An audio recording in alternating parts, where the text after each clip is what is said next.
I committed some serious crimes years ago, and I've been on the run for years, but now my parents need me and I have to risk my freedom to help them. You can call me Mia. I'm 29 years old and I work at a coffee shop in a small town in Ohio. But I'm not from here. My hometown is actually very far away, thousands of miles on the other side of the country in California. I had to leave there in a hurry 10 years ago when I was 19 and I never looked back. But there was a very good reason why. I'm wanted by the police, you see. I have multiple felony warrants out for my arrest, grand larceny and fleeing from police. But there's a lot more to this story than just basic facts. And even though I may be technically guilty of these things, other people had a larger hand in it than I. Namely a man named Dax that I thought I was in love with. And I thought he loved me. But he was just using me like he used so many other girls before me. Unlike those girls though, I was somehow eventually able to escape his influence. And somehow able to escape the long arm of the law. But I don't know how much longer that's going to happen. I grew up in a little town near the beach. I was always a good girl growing up, doing everything my parents told me, getting straight A's and following the rules. I was a bit sheltered to tell you the truth. My parents thought the world was an evil and dangerous place, that there was danger lurking around every corner. So I guess I did my best to avoid just about everything that gave me even the slightest hint of anxiety. It made me a fearful person, but also anxious to rebel. After high school, I finally had the chance. I was too afraid to move away from home for college, so I just enrolled at our local one. It meant I could still live at home and save money, but that also meant I'd be under my parents' thumb for even longer. And when I started making new friends who wanted me to actually go out with them, it started to become a serious problem between my parents and I. My mother especially was coming down hard on my new friend group. It wasn't fair. She didn't even know them. And besides, who she really should have been concerned about was right under her nose. My mom owned a flower shop in town. Actually, it was my grandma's, but she gave it to my mom when she retired. I've basically been forced to work there off and on ever since I was legally allowed, and even before that I was helping cut roses and sweep petals from as far back as I can remember. Well over half the business was doing deliveries, and when Mom hired Dax as one of our drivers, I highly doubt she did a very thorough background check. If she had, she would have found a long list of petty crimes and burglaries, including a few assaults. Dax had a tendency to get into fights with people in public, especially in bars. And speaking of bars, even at the age of 25, he'd spent much of it in and out of jails and institutions. But along with being a bad boy, Dax also just happened to be very, very hot. And by the Christmas after my 19th birthday, he and I were making a serious connection. I guess it was easy for him, with me being so naive and him being so hot. But sneaking away with him to make out in the broom closet while my mother dealt with some customers was the thrill of my young life. I guess you could say he was grooming me for worse behavior to come. Because by the next spring, he'd somehow convinced me to help him in his shoplifting schemes. And as the items got bigger and bigger, so did the risk, and by the time he was lifting jewelry and high-end electronics, he needed more and more of my help. Which, because I convinced myself I was in love with him, I readily provided. If the employee was a guy, I would distract them, and if it was a girl, Dax would do the job. It was as easy as that. He could charm anyone, and told me that despite my lack of social graces, my looks more than made up for it. At the time all I did was focus on the compliment about my looks, but now it's obviously a much different context. But not everyone was susceptible to our charms, and our classic bait and switch approach finally ran out of luck with a certain salesman at a jewelry store. I was to come into the shop and pretend to be looking for a diamond bracelet. Dax told me to act like a ditzy rich girl who had no idea what she was doing. While I was trying it on, Dax would come in and start some kind of argument with the salesman, and I'd slip out the back to the waiting car. Then I'd drive to the front and wait for Dax to come out. It was a simple enough plan, and what middle-aged man wouldn't swoon over a 19-year-old me? This guy, it turns out, he didn't take me seriously from the start, and acted like I was some kind of ditz just coming in to play dress up.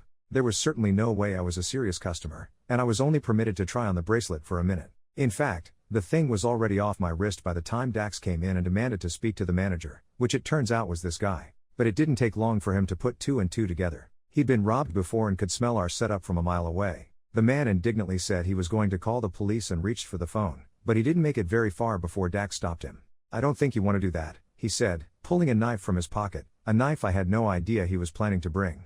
The man suddenly turned white as a ghost and crouched down behind the counter, and when he did, pushed the button for the silent alarm. And as Dax filled a bag with thousands of dollars worth of merchandise, he had no idea that the cops were on their way. Lights and sirens got closer, and Dax's eyes bulged in a blind panic. I told him that we had to turn ourselves in, but he refused. He told me that if I really loved him, I would fight for him, and that meant fighting the police. Of course, looking back, this is all insane, but I can't help but feel that I was brainwashed.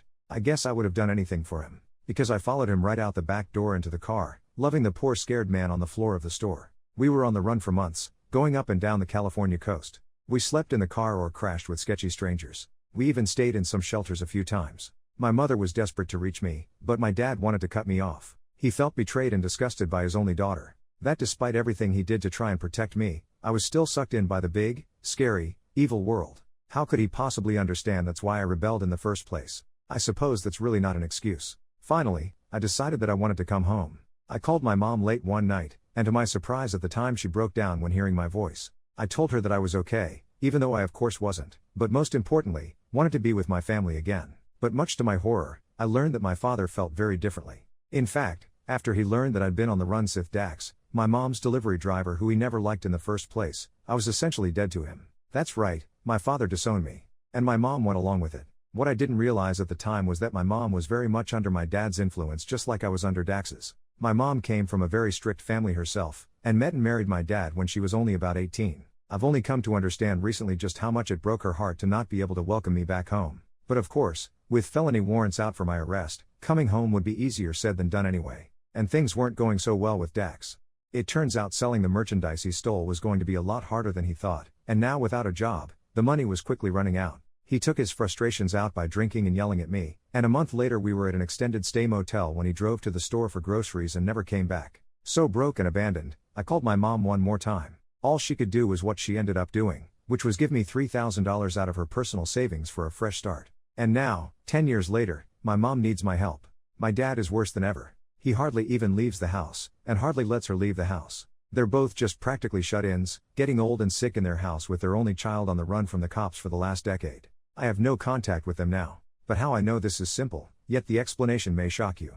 It was Dax himself who told me, on a late-night phone call last week. I have a simple life in this town, with a simple apartment I go home to every night. I don't have any friends and I don't go out. I only use my phone for basic purposes. I have no idea how he found my number or why he chose midnight to call, but Dax did, and what he said changed everything. He said that he'd just gotten out of prison for the armed robbery of the jewelry store a few months ago and decided to move back home to take care of his mother. He wanted to know if I had any idea what was going on with my own. My first instinct was to hang up the phone. Honestly, that part of my life was so long ago, it might as well have happened to somebody else. It was shocking hearing from Dax, but even more so hearing him seem so sorry for his former life. But what he really wanted to talk about was my own family. He'd gone to visit the old flower shop and was sad to see it had closed, and when he got the story from an old coworker, he was inspired to try to find me. Apparently in the years after I left town, the shop's business seriously suffered. The whole police chase story was kind of a big one in our small town, and there was added interest with my basically disappearing off the face of the earth. But it didn't help the flower shop's business any, and eventually she had to close the doors.